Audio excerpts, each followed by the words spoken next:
Visually impaired Basavaraj and Rushali are raising a sighted daughter. Like any parent, Basavaraj wants to be involved in his daughter's education.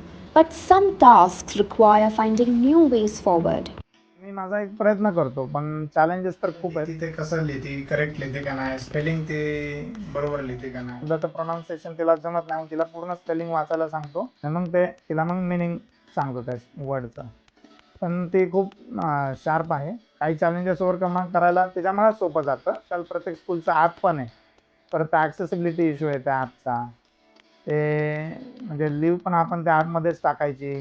त्याच्यानंतर जे काय homework आहे ते सगळं त्या ॲपमध्येच टाकतात, पेपरचं किंवा जे काय त्यांना अनाऊन्स करायचे आणि डायरेक्ट नोटीस त्यांच्या ॲपमध्ये टाकतात आणि मग ते आपल्याला कळालं. पण ते ॲप पण ॲक्सेसिबल नाही आहे त्यांच्या स्कूलचं. चॅलेंजेस तर नक्कीच आहेत आणि जे डायग्राम्स वगैरे जे आहेत, जॉमेट्रीला तर प्रॉब्लेम आहेच आहे. टेक्नॉलॉजीने आपल्याला याच्यावर काय ओव्हरकम करता येतंय का, हे आता बघायचं आहे. The challenges continue, but Basavaraj has taught us something valuable, that there is always another way. Determination is simply the decision to keep participating even when the world wasn't designed with you in mind.